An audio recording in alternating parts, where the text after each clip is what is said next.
నమస్తే తెలుగు రాజ్యంకి స్వాగతం. నేను మీ సంధ్య. ఫ్యాన్స్లో కృష్ణ గారి ఫ్యాన్సే వేరయ్యా. నిజంగా ఎక్కడున్నా ఏ ఛానల్లో అయినా సరే తమ అభిమానాన్ని చూపించుకోవడానికి ఫ్యాన్స్ ఎప్పుడు మేము ముందుంటాము అనేసట్టు ఎవ్రీ టైం వాళ్ళు ప్రూవ్ చేస్తూనే ఉన్నారు. నిజంగా మన సినిమా పేజీలో కృష్ణ గారికి సంబంధించిన ఏ వీడియో అయినా సరే వాళ్ళు వీక్షించడం, కమెంట్స్ పెట్టడం, ఇంకా కొన్ని సినిమాల గురించి చేయండి అంటూ మనల్ని అడగడం. వాళ్ళు అడిగాక మనం ఊరుకుంటామా? ఊరుకోం కదా. అయితే కొన్ని సినిమాలు చేసే ముందు మొన్న చిరంజీవి గారి కొత్త చేసినప్పుడు ముందు కృష్ణ గారిని తలుచుకోకుండా ఆ వీడియో చేయలేదు, అండర్లైన్ చేసుకోవాలి. మరి మోసగాళ్లకు మోసగాడు సినిమా వచ్చి 55 సంవత్సరాలు పూర్తి చేసుకుంది. దీంతోపాటు కృష్ణ గారు డైరెక్టర్ కేఎస్ దాస్ గారి కాంబోలో హయ్యెస్ట్ మూవీస్ వచ్చాయని ఎంతమందికి తెలుసు? వీళ్ళ కాంబోలో ఎన్ని మూవీస్ వచ్చినా మోసగాళ్లకు మోసగాడు టాప్లోనే ఉంటుందని ఎంతమందికి తెలుసు? ఆ ఇంట్రెస్టింగ్ డీటెయిల్స్ మరింత ఇంట్రెస్టింగ్గా తెలియజేయడానికి సినీ చరిత్రకారులు, సినీ రాజకీయ విశ్లేషకులు చిల్లగడ్డ శ్రీకాంత్ గారు మనతో ఉన్నారు. ఆయన మాటల్లో. శ్రీకాంత్ గారు నమస్తే అండి. నమస్కారం సంధ్య గారు. ఎప్పటికీ ఎవర్ గ్రీన్. దాంట్లో ఇంకొక కామెంట్ కూడా పెట్టారు సార్, కృష్ణ గారి కంటే ముందు శోభన్ బాబు గారు తీశారు అనేసని. దాని గురించి కూడా ఒకసారి డిస్కస్ చేద్దాం. లేదండి, కృష్ణ గారే మొదట కౌబాయ్ అంటే మన కొదమసింహం దాంట్లో కృష్ణ గారి టాపిక్ తీసాం కదా, దాంట్లో ఒక అభిమాన్ పెట్టారు. లేదండి శోభన్ బాబు గారు తీశారు ఫస్ట్ ఫిల్మ్. ఆయన జగత్ కిలాడీలు, జగజ్జెట్టీలు, జగజ్జంత్రీలు ఉన్నాయి కదా, ఆ వరుసలో ఆయన శోభన్ బాబు గారిని అనుకుని ఉండి ఉంటారు. మీకు ఆ సమయానికి ఏంటంటే 1969లో హీరో కృష్ణ గారు సొంత నిర్మాణ సంస్థ పద్మాలయాన్ని నెలకొల్పి మొదటి ప్రయత్నంగా ఆయన అగ్ని పరీక్ష అనే సినిమా ఆయన నిర్మించారు. అది అబోవ్ యావరేజ్గా ఆడింది ఆ సినిమా. ఆడిన తర్వాత ఆలోచించారు ఆయన, కొడితే గిడితే కుంభస్థలం కొట్టినట్టు సూపర్ డూపర్ హిట్ ఇవ్వాలే కానీ ఈ అబోవ్ యావరేజ్లు ఏంటి ఇవన్నీ అని చెప్పి ఆరుద్ర గారిని పిలిపించి, అప్పుడు క్రైము, సస్పెన్స్ థ్రిల్లర్ సినిమాలు రాయటంలో ఆరుద్ర గారు అసలు అందవేసించేయి. ఆరుద్ర గారిని పిలిచి ఆరుద్ర గారితో చర్చించారు. ఏమని చర్చించారు? అప్పటికి Mackenna's gold, good bad ugly 2 ఆడుతున్నాయి మద్రాసులో. ఓకే. అవి కృష్ణ గారు ఏంటంటే ఏ హాలీవుడ్ సినిమా వచ్చినా కృష్ణ గారు వెళ్ళిపోయి చూసేసి వచ్చి, ముఖ్యంగా జి హనుమంతరావు గారు, ఆయన సోదరుడు జి హనుమంతరావు గారితో జి ఆదిశేషగిరిరావు గారు, బంగారీ గారు అంటారు, బంగారీ గారితో ఇద్దరితో కూర్చొని చర్చించి, మనం కౌబాయ్ సినిమా తీస్తే ఎలా ఉంటుందంటే, భలే ఉంటుంది అన్నయ్య, చాలా బాగుంది ఆలోచన అన్న తర్వాత ఆరుద్ర గారితో కూర్చున్నారు. ఆరుద్ర గారు ఎంత గొప్ప స్క్రిప్ట్ అంటే అండి, ఇవాళకి స్క్రిప్ట్కి సంబంధించి ఒక ప్రామాణికమైనటువంటి సినిమా స్క్రిప్ట్గా మోసగాళ్ళకు మోసగాడిని మనం చెప్పుకోవాలి, అధ్యయనం చేయాలి. ఎందుకు అంటే మీకు అప్పటికి అసలు ఆ వాతావరణం కొత్త. 1700-1750 సంవత్సరాల మధ్య జరిగినటువంటి కథగా అప్పటికి బ్రిటిష్ వాళ్ళు, ఫ్రెంచ్ వాళ్ళు భారతదేశానికి వచ్చారు. అందుకనే సంస్థానాలు, పరగణాలు ఉన్నాయని చెబుతూ ఈ కథని ప్రారంభిస్తూ, ఆ వాతావరణానికి ప్రభావితులై అటువంటి దుస్తులు ధరిస్తూ గుర్రాల మీద సంచరిస్తూ వాళ్ళు దిగుమతి చేసినటువంటి మందుగుండు సామాగ్రి ఏదైతే ఉందో దాంతో వీళ్ళు ఆయుధాలు తయారు చేసుకుని అనేటటువంటి వాతావరణాన్ని అద్భుతంగా ఆయన అసలు చాలా అద్భుతంగా రాశారు ఆరుద్ర గారు. రాసి ఆయన దీనికి పెట్టినటువంటి మొట్టమొదటి టైటిల్ ఏంటంటే అదృష్టరేఖ, దీని పేరు. ఓకే. అదృష్టరేఖ అనేటటువంటి టైటిల్ ఖరారు చేశారు. ఖరారు చేసిన తర్వాత మళ్ళీ చర్చలు మొదలవుతాయి కదా. ఆ చర్చల సమయంలో ఏంటంటే దర్శకుడిగా ఆయన చర్చలు అయిపోయిన తర్వాత ఫుల్ బౌండ్ స్క్రిప్టు ఆరుద్ర గారు కృష్ణ గారికి ఇచ్చిన తర్వాత రాత్రి మళ్ళీ ఒకసారి మొత్తం నేను చదువుతానని రాత్రి మొత్తం కృష్ణ గారు కూర్చొని చదివారంట స్క్రిప్ట్. ఉదయం మళ్ళీ పద్మాలయ ఆఫీస్లో వీళ్ళ సమావేశం జరిగింది. నలుగురే ఉన్నారు, కృష్ణ గారు, హనుమంతరావు గారు, ఆదిశేషగిరిరావు గారు, ఆరుద్ర గారు. కృష్ణ గారు ఒకటే చెప్పారంట, స్క్రిప్ట్ చదువుతుంటే సినిమా చూస్తున్నట్టుంది ఆరుద్ర గారు, కాబట్టి ఈ స్క్రిప్ట్ని మీరే డైరెక్ట్ చేయాలి, మీరే దర్శకుడు అని చెప్పి ఆయన్ని అంటే, ఆరుద్ర గారు లేదు నేను రచన మాత్రమే చేయగలను, దర్శకుడుగా మీరు ఎవరినైనా ఎంచుకోండి, అది వేరే వాళ్ళ పని అని ఆరుద్ర గారు చెప్పిన తర్వాత ఎవరికి ఇవ్వాలి డైరెక్షన్ అని ఆలోచించారు. అప్పటికి టక్కర దొంగ, చక్కని చుక్క, బంగారు కుటుంబం, ప్రేమజీవులు 3 సినిమాలు కేఎస్ఆర్ దాస్ గారితో కృష్ణ గారు చేశారు అప్పటికి. ఓకే. అంటే 3 సినిమాలు పూర్తయి 4వ సినిమా. అలాగే కేఎస్ఆర్ దాస్ గారు దర్శకత్వం వహించిన మొట్టమొదటి రంగుల చిత్రం కూడా మోసగాళ్ళకు మోసగాడు. అప్పటిదాకా ఆయన కలర్ సినిమా డైరెక్ట్ చేయలే. ఓకే.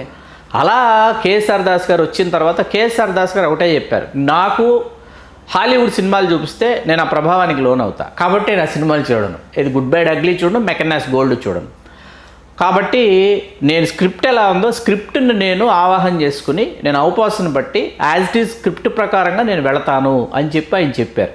తోట వెంకటేశ్వరరావు గారు, తోటతరణి గారి నాన్నగారు ఈ సినిమాకి కళాదర్శకులు. తోట వెంకటేశ్వరరావు గారు, కోటగిరి గోపాలరావు గారు, ఈవేళ మన బాహుబలి, చాలామంది బాహుబలికి మన రాజమౌళి గారి సినిమాలకి కోటగిరి వెంకటేశ్వరరావు గారు, చంటి గారు అంటారు. చంటి గారిని ఎడిటర్గా అందరూ గుర్తిస్తారు, కానీ వాళ్ళ అన్నయ్య కోటగిరి గోపాలరావు గారు, ఆయన నిర్మాత కూడా, ఊరంతా సంక్రాంతి సినిమా కూడా తీశారని. ఆయన ఈ సినిమాకి ఎడిటరు. హీరాలాల్ గారు, శ్రీనివాస్ గారు వాళ్ళిద్దరూ కొరియోగ్రాఫర్స్. స్టంట్స్ వచ్చేసి రాఘవులు గారు, రామశెట్టి రాఘవులు గారు, ఫైట్ మాస్టర్ రాజు గారు నాన్నగారు. అట్లాగే మాధవన్ ఆ రోజుల్లో టాప్ అనమాట తమిళంలో, మాధవన్ గారు. కొన్ని స్టంట్స్లో రాఘవులు గారు నాగభూషణం గారికి, మాధవన్ గారు కృష్ణ గారికి డూపులుగా కూడా యాక్ట్ చేశారు ఈ సినిమాలో. సరే, ఇప్పుడు మనం అసలు కథలోకి వస్తే కేఎస్ఆర్ దాస్ గారు అట్లాగా ఈ స్క్రిప్ట్ని ఆయన ఓన్ చేసుకున్న తర్వాత ఫిబ్రవరి 1971 ఫిబ్రవరిలో ఆదుర్తి సుబ్బారావు గారు, కృష్ణ గారిని ఎవరైతే పరిశ్రమకు పరిచయం చేశారో ఆదుర్తి సుబ్బారావు గారు క్లాప్ కొట్టారు. కృష్ణ గారికి అత్యంత ఆత్మీయులు, గూఢాచారి 116 లాంటి అట్లాగే కృష్ణ గారితో ఎన్నో సినిమాలు అప్పటికి నిర్మిస్తూ ఆ తర్వాత కూడా నిర్మించిన డూండి గారు స్విచ్ ఆన్ చేశారు. విజయనిర్మల గారు, జ్యోతిలక్ష్మి గారు, రాజసులోచన గారు, ఇంతమంది కథలు. రాజసులోచన గారిది తకిట తదమి తమాషా లోకం అనేసి ఒక ఐటమ్ సాంగ్ ఆవిడది. అప్పటికి రాజసులోచన గారు ఏంటంటే ఆవిడకి సినిమా అవకాశాలు లేవు, ఆవిడకి చాలా గ్యాప్ వచ్చేసింది, పెళ్ళయింది, గ్యాప్ వచ్చింది. దాంతో ఏంటంటే ఆవిడ జపాను, అమెరికాలో ఆవిడ డ్యాన్స్ ప్రోగ్రామ్స్ ఇస్తున్నాడు. కూచిపూడి, చాలా గొప్ప కూచిపూడి నృత్యకారిని ఆవిడకి అమెరికాలో జాబ్ వచ్చింది. ఇక్కడే ఉండి మీరు డాన్స్ క్లాసెస్ తీసుకోండి, ఒక చాలా అద్భుతమైన జాబ్ వస్తే మళ్ళీ ఎవరైనా సినిమాకి పిలిస్తే సినిమాల్లోకి వెళ్ళిపోదాం, ఈ జాబ్ చేసుకోవడం కంటే అని అనుకుంటున్నప్పుడు ఆవిడ పిలిచారు. పిలిచి ఆవిడ చేశారు. వాహిని స్టూడియోస్లో సినిమా ప్రారంభమైంది. ఆ సమయానికి ఏంటంటే కృష్ణ గారి సినిమా బడ్జెట్ అప్పటికి 4 లక్షల రూపాయలు, అంటే చాలా పెద్ద బడ్జెట్ అండి. కృష్ణ గారి సినిమాలు 3 లక్షలు ఒక మోస్తరు బడ్జెట్, 1 లక్ష రూపాయలు అవి ఇవి ఈ హంగు ఆ హంగు ఉండాలంటే 7 లక్షల రూపాయలు. అట్లాంటిది ఈ సినిమాకి 4 లక్షల రూపాయలు, ఈ సినిమా 7 లక్షలు అయింది బడ్జెట్. కృష్ణ గారు ఎక్కడ అసలు కాంప్రమైజ్ అవ్వకుండా అన్కాంప్రమైజ్డ్గా కృష్ణ గారు చేసినటువంటి మొట్టమొదటి సినిమా పద్మాలయ చరిత్రలో నిలిచిపోవాలి. ఎందుకంటే రాజస్థాన్లోని థారియాడారిని చూపించారు, సట్లేజ్కి వెళ్ళారు, బికనీర్ కోటకి వెళ్ళారు, పాండిచ్చేరికి వచ్చారు, ఆ తర్వాత మీకు వచ్చే శివబాడి టెంపుల్ అంటారు అక్కడికి వెళ్ళారు. ఇట్లా there are so many locations. ఇన్ని లొకేషన్స్కి వెళ్ళి, మరీ ముఖ్యంగా రాజస్థాన్ ఎడారికి వెళితే ఏంటంటే 150 కిలోమీటర్ల మేర రాజస్థాన్ థారేడార్కి వెళ్తే, థారేడార్ లోపలికి వెళ్ళిపోతే 150 కిలోమీటర్ల రేడియస్లో మీకు ఎక్కడ మనుషులు ఉండరు, ఎక్కడ మంచినీళ్ళు దొరకవు, అసలు మీ ఏవి అసలు కన్సూప్ మేరలో కనిపించవు. అలాంటి చోటికి వెళ్ళి షూట్ చేశారనమాట.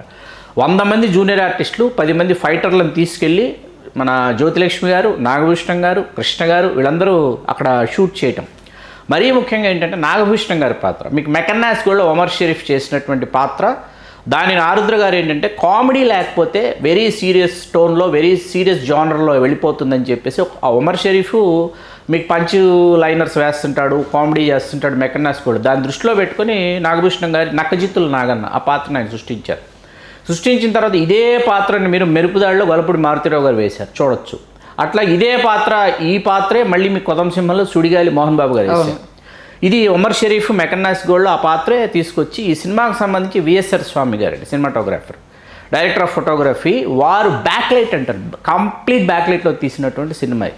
థారేడార్కి వెళ్ళిన తర్వాత అక్కడేంటి ఎలాగుంది ఓ అబ్బాయో పాట ఉంటుంది, ఆ పాట తీయాలి. పాట తీసిన తర్వాత ఏంటంటే మీకు ఆయన వదిలేసి వెళ్ళిపోతారు, కృష్ణ గారిని వదిలేసి వెళ్ళిపోతే, ఎడారిలో వదిలేసి వెళ్ళిపోతారు కదా, రెండు ఉంటాయి కదా, నాగభూషణం గారిని వదిలేసిన అది ఉంటుంది ఒక సిచ్యువేషన్. ఈయనని కృష్ణ గారిని విడిచి వెళ్ళిపోయిన తర్వాత ఏమవుతుందంటే కృష్ణ గారికి చీము పొక్కులు వస్తాయి మొహం అంతా. అవును, అది చెయ్యాలంటే ఎలా తీయాలి? మేకప్ మాధవరావు గారు, సి మాధవరావు గారు, మన సి రామప్రసాద్ గారు నాన్నగారిని, కృష్ణ గారి పర్సనల్ మేకప్ మ్యాన్ ఉన్నారు ఇంకా సి మాధవరావు గారు. మాధవరావు గారు ఏం చేశారంటే బఠానీలు తెప్పించి బఠానీల మీద ఉన్న తొక్కు ఒలిచేసి బఠానీలు మొత్తం కృష్ణ గారి మొహం మీద అతికిచ్చేసి దాని మీద టచ్అప్ చేశారంట.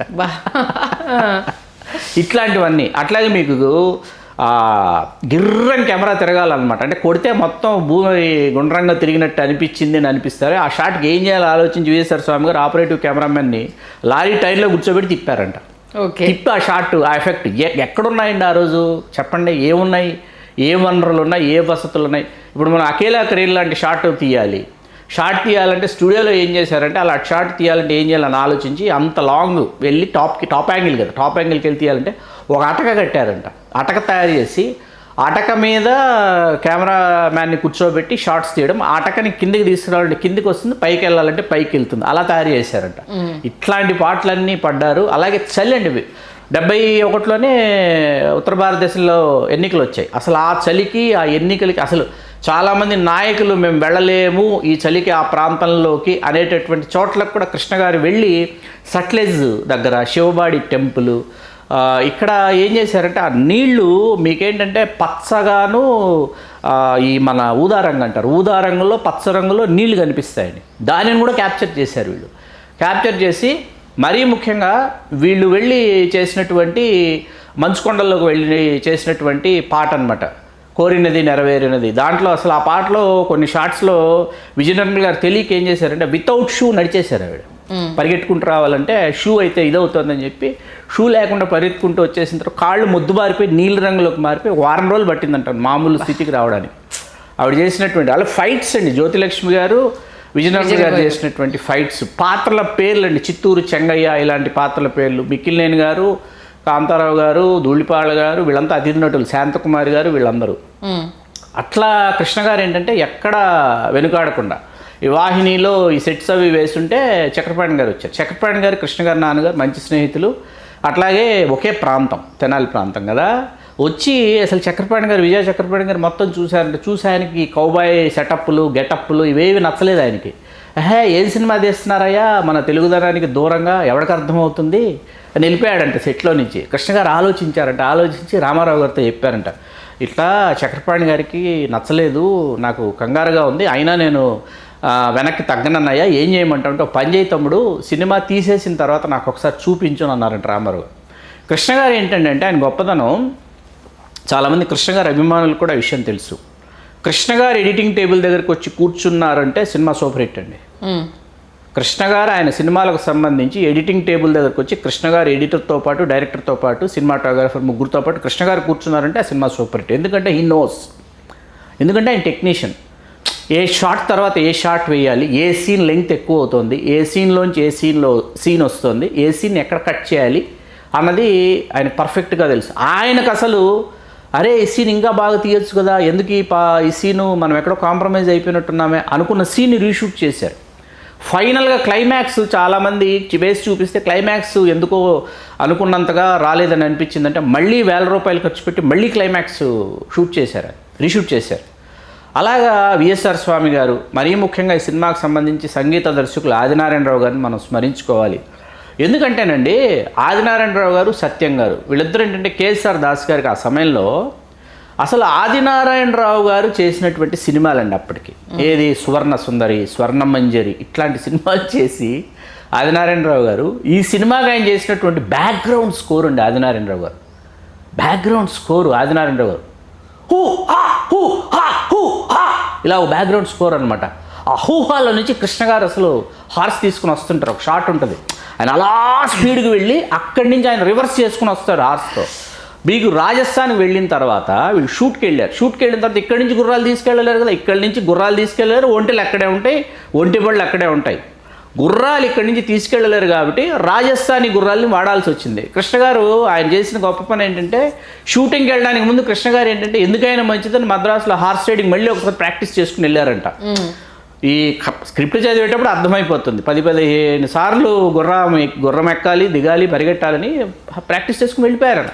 రాజస్థాన్ హార్స్ ఇచ్చేసారు ఆయన. ఇచ్చిన తర్వాత ఎక్కేసి ఒక్కసారి అలా అనేటప్పటికీ అది దాని ఇష్టానికి అది దౌడు తీయటం మొదలుపెట్టి తీసుకెళ్ళిపోయి ఎడారిలో ఇసిరి కొట్టిందంట కృష్ణ గారిని. అది ఎడారి కాబట్టి ఇసుక కాబట్టి ఆయనకేం కాదు, ఆయనకు అర్థమైందంట మన గుర్రాలు లాంటి గుర్రాలు కావు ఇవి, అసలు అలాంటి గుర్రాలను అప్పటిదాకా కాదు. ఆ తర్వాత కూడా కృష్ణ గారు నేను ఎక్కడ చూడలేదని చెప్పేవారు. తర్వాత వెళ్ళి దాన్ని మచ్చిక చేసుకున్నాడంట, గుర్రాన్ని మచ్చిక చేసుకుని అప్పుడు దాన్ని తీసుకుని ఆయన హార్స్ రైడింగ్ చేయటం మొదలుపెట్టారు. ఇవాళకే అండి మీకు 50 సంవత్సరాలైన సందర్భంగా ప్రసాద్ మల్టీప్లెక్స్ కొన్ని చోట్ల రీరిలీజ్ చేశారు. మాలాంటి మోసగాళ్ళ అభిమానులందరూ కూడా రీరిలీజ్కి వెళ్ళి నేను నిజంగా నాకు ఎందుకు కోపం వచ్చిందంటే సినిమా చాలా ఎంజాయ్ చేసాం, 4Kలో రిలీజ్ చేస్తాం, 4Kలో రిలీజ్ చేయలేదు. ఓకే, అదొకటి కొంచెం బాధ అనిపించింది. కలర్ గ్రేడింగ్ చేసి దాన్ని పద్మాలయ వాళ్ళే యూట్యూబ్ ఛానల్లో వాళ్ళే అప్లోడ్ చేశారు, యూట్యూబ్లో ఉంది, చాలా మంచి ప్రింట్ ఉంది, చాలా మంచి ప్రింట్, చాలా బాగుంది. అలా మీకు జ్యోతిలక్ష్మి గారు కృష్ణ గారిని టీస్ చేసే పాట ఒకటి, అలాగే రాజసులోచన గారి పాట ఒకటి, ఇవన్నీ కూడా ఆ రోజుల్లో మైమరిపించిన పాటలు. వీటన్నిటికంటే కోరినది నెరవేరినది నా ఆల్ టైమ్ ఫేవరెట్ సాంగ్. కోరినది నెరవేరినది ఓహో నిజము. అసలు కళా నిజమా. మెయిన్ అవును, ఈ సినిమాలో విజయ నిర్మల గారు ఎంత అందంగా చాలా కనిపిస్తారు. బాగుంటాయి, చాలా బాగుంటాయి. 2 డైమెన్షన్స్, అంటే ఒక తండ్రి చాటు కూతురుగా ఉండి తండ్రిని చంపిన వాళ్ళని పగ తీర్చుకోవడానికి కృష్ణ గారు ట్రైన్ చేసినప్పుడు ఎంత రగడ్గా మారిపోతుంది ఈ అనేది. సినిమాకి సంబంధించి చాలా మందికి ఇవాళకి తెలియని విషయం ఏంటంటే, ఇప్పుడు Mackenna's gold good bad ugly స్ఫూర్తితో సినిమా చేశారు. చేసి దీనిని ది ట్రెజర్ హంట్ పేరుతో ఇంగ్లీష్లో, గన్ ఫైటర్ జానీ పేరుతో హిందీలో, మోసక్కారన్ పేరుతో తమిళంలో విడుదల చేస్తే 125 దేశాల్లో, ఎన్ని దేశాల్లో 125 దేశాల్లో ది ట్రెజర్ హంట్ విడుదలై సూపర్ డూపర్ హిట్ అయింది. తెలుగు వెర్షన్ మీకు కర్ణాటకలో విడుదలై శతదినోత్సవం తెలుగు వెర్షన్ మోసగాళ్ళకు మోసగాడు తెలుగు, బెంగళూరు, మైసూరు 100 days అనమాట అక్కడ. అలా మీకు ఈ సినిమా సాధించిన విజయం అనమాట. ఇక్కడ చాలా ఆశ్చర్యకరమైన విషయం ఏంటంటే, ఇప్పుడు ఇది 14,000 అడుగుల నిడివండి సినిమా. తెలుగు సినిమా మనం కూర్చుని వేళ చూస్తే 14,000 అడుగులు నిడి వస్తుంది. 1971 ఆగస్టు 28 విడుదలై విజయదుందు వినియోగించింది. ఈ 14,000 అడుగుల్ని ది ట్రెజర్ హంట్ ఇంగ్లీష్ చేయడానికి ర్యాండావర్ గై అని సుప్రసిద్ధ సినీ పాత్రికేయుడు చెన్నైలో, ఆయన చేత ఇంగ్లీష్లో సబ్ టైటిల్స్ వేసి కృష్ణ గారు 9,000 అడుగులు కుదించి మిగతా అన్ని భాషలకి అన్ని దేశాలకు పంపిస్తే, రాజసులోచన గారి పాటను ఏం చేయాలని ఆలోచించి పాట తీసేశారు. మ్యూజిక్ ఉంటుంది కదా, బ్యాక్గ్రౌండ్ మ్యూజిక్ వరకు ఉంచారు. అది జిప్సీ యువతి అని చెప్తారు మన కథలో. వాళ్ళు అక్కడి నుంచి ఫోన్ చేసి, ఆవిడని జిప్సీ యువతిని కదా కమిట్ అయ్యారు మీరు కథలో, ఆవిడ ఏం పాట ఏ భాషలో పాడితేమి అవి కూడా కట్ చేసి పంపించేయండి, ఆ షార్ట్స్ కూడా అవి కూడా వేస్తాం, జనాలు చాలా ఎంజాయ్ చేస్తున్నారంటే అగైన్ ఈ షార్ట్స్ కూడా తీసుకెళ్ళి పంపించాను. సినిమా పూర్తయిన తర్వాత కృష్ణ గారు ఎన్టీ రామారావు గారికి చూపిస్తే, తమ్ముడు సూపర్ డూపర్ హిట్ సినిమా, అద్భుతం, చాలా బాగుంది, చాలా బాగా తీసామని ఎన్టీ రామారావు గారు కృష్ణ గారిని అభినందించారు. ఇవాళకి మోసగాళ్ళకు మోసగాడు ఒక బెంచ్ మార్క్ అండి. ఎందుకంటే కౌబాయ్ సినిమాలకి ఆ తర్వాత కృష్ణ గారితో కేఎస్ఆర్ దాస్ గారు మొనగాళ్ళకు మొనగాడని తీశారు. ఆడలా చాలా బాగుంటుందండి, మోసగాళ్ళకు మోసగాడు కంటే బాగుంటుంది. కానీ ఆడలేదు సినిమా. నిజం నిరూపిస్తాను ఒక సినిమా, దొంగల దోపిడీ అని ఒక సినిమా, మొనగాడు వస్తున్నాడని జాగ్రత్త, ఇవేవి ఆడలే కృష్ణ గారి సినిమాలు, సో అనమాట. మీకు చాలా బాగున్న కౌబాయ్ సినిమాలు, కౌబాయ్ నెంబర్ 1 మనం మొన్న మాట్లాడుకున్నాం, అర్జున్తో, యాక్షన్ కింగ్ అర్జున్తో కేఎస్ఆర్ దాస్ గారు తీశారు, చాలా బాగుంటుంది. ఆడలేదు సినిమా చాలా బాగుంటుంది. కౌబాయ్ సినిమాలో చాలా బాగా ఆడిన సినిమాలు మోసగాళ్ళకు మోసగాడు, మెరుపుదాడి, కొలమసింహం, 3 సినిమాలే. వాస్తవానికి ఇంకా బాగుండి ఆడలేకపోయిన సినిమా గిరిబాబు గారు వాళ్ళ అబ్బాయి బోసుబాబుతో తీసిన ఇంద్రజిత్. కౌబాయ్ సినిమా బాగుంటుంది, సినిమా చాలా బాగుంటుంది, కానీ ఆడలేదు ఆ సమయానికి, అది ఆడలేదు, రాంగ్ రిలీజ్ అవటమో ఏదో అయింది. సినిమా చాలా బాగుంటుంది, ఆడలేదు. సెకండ్ హాఫ్ ఎక్స్ట్రాడినరీ వాస్తవానికి. మోసగాళ్ళకు మోసగాడు 55 సంవత్సరాలు పూర్తి కాబోతుంది ఆగస్టు 28కి. కృష్ణ గారి అభిమానులనే కాదు, తెలుగు సినిమా ప్రియుల్ని కూడా ఎంతగానో అలరించి, సాహసానికి మారుపేరు, సాహసమే నా ఊపిరి అనేటటువంటి మాటకు నిలువెత్తు నిదర్శనం తెలుగు సినిమా హీరోలలో సూపర్ స్టార్ కృష్ణ గారు నిరూపించుకున్నటువంటి సినిమా. అప్పటికి మోసగాళ్ళకు మోసగాడు. నిర్మాతగా తన సోదరుడు జి ఆదిశేషగిరిరావు గారు పేరు వేశారు. కృష్ణ సమర్పించు పద్మాలయ మూవీస్, జి ఆదిశేషగిరిరావు గారు దర్శకత్వం, కేఎస్ఆర్ దాస్ గారు రచన. ఏది కథా మాటలు ఆరుద్ర గారు, పాటలు ఆరుద్ర గారే రాశారు. అబ్బాయ పాట అప్పలాచార్య గారు అని ఆయన రాశారు ఆ పాట. కోటగిరి గోపాలరావు గారు editor, Thota Venkateswararao garu art director, the great legend VSR Swamy garu ఆయన సినిమాటోగ్రాఫరు, హీరాలాల్ మాస్టర్, శ్రీనివాస్ గారు కొరియోగ్రాఫర్సు, రాఘవులు గారు, మాధవన్ గారు స్టంట్స్. ఇట్లా ఒక అద్భుతమైనటువంటి సినిమాని వాళ్ళు మన కోసం అందించారు. 55 సంవత్సరాలైనా మనం మాట్లాడుకుంటున్నాం. నిజంగా అంటే ఎక్కడ ఏదో సీన్ అతికిచ్చేశారు, అనవసరంగా ఈ పాటను తీసుకొచ్చారు, అనవసరంగా ఈ ఫైట్ని తీసుకొచ్చారు అనేది ఎక్కడా లేకుండా ఆ కంటిన్యూటీ, అంటే నిధి కోసము ఎంతమంది ప్రయత్నం చేస్తున్నారు అనేది.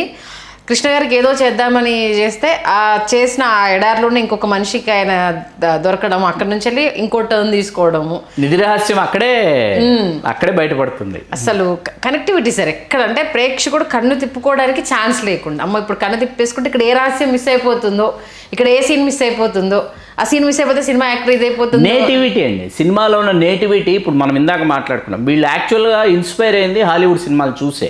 కృష్ణ గారు ఏది 100% Mackenna's gold, good bad ugly, ఈ రెండు చూసి ఇన్స్పైర్ చేసుకున్న స్క్రిప్ట్లో ఎప్పుడైతే నేటివిటీ జోడించారో వీళ్ళు, నేటివిటీ జోడించడం వల్ల English version the treasure hunt 125 దేశాల్లో ఆడింది సినిమా. మోసగాళ్ళకి మోసగాడు చాలా మందికి తెలియదు. ఇవాళ మనం పాన్ ఇండియా 5 దేశాల్లో విడుదల చేసాం, 10 దేశాల్లో విడుదల చేసాం. ఆ రోజుల్లోనే 50 సంవత్సరాల క్రితమే సూపర్ స్టార్ కృష్ణ గారు 125 దేశాల్లో మన తెలుగు సినిమా ఇంగ్లీష్లోకి డబ్ అయ్యి ది ట్రెజర్ హంట్ పేరుతో ఆడింది. అప్పుడే కృష్ణ గారు తీసుకెళ్లారు. పాన్ ఇండియా కాదు, పాన్ వరల్డ్ స్థాయికి తెలుగు సినిమాని తీసుకెళ్ళినటువంటి శిఖరం సూపర్ స్టార్ కృష్ణ గారు. నిజంగా మన మధ్య ఆయన లేకపోయినా ఎప్పటికప్పుడు సినిమా ఇండస్ట్రీకి సంబంధించి కొత్త పుంతలు తొక్కినా, కొన్ని రికార్డ్స్ క్రియేట్ చేసినా, కొన్ని సినిమాలు ఆయన తప్పితే ఇంకెవరూ తీయలేరన్న బిరుదు ఆయన సార్థక నామధేయుడండి. సూపర్ స్టార్ కృష్ణ గారు సాహసమే నా ఊపిరి అన్నాను కదా, ఆ మాటకు నిలువెత్తు నిదర్శనం, పర్యాయ పదం సూపర్ స్టార్ కృష్ణ గారు. ఇప్పటికీ ఆ కృష్ణ గారి అభిమానం బాధించేది ఏంటంటే తగినంత గుర్తింపు, గౌరవం ఆయనకు దక్కలేదు. అది నేను ఒక సినిమా రాజకీయ విశ్లేషకుడిగా నేను చాలా ఆవేదన చెందేటటువంటి విషయం. దాదాసాహెబ్ ఫాల్కే పురస్కారం లేదండి, పద్మభూషణ్ ఆలస్యంగా ఇచ్చారు. రఘుపతి వెంకయ్య నాయుడు పురస్కారం అసలు ఆయనకి జీవించుండగా ఆయనకు ప్రకటించడం లేదు.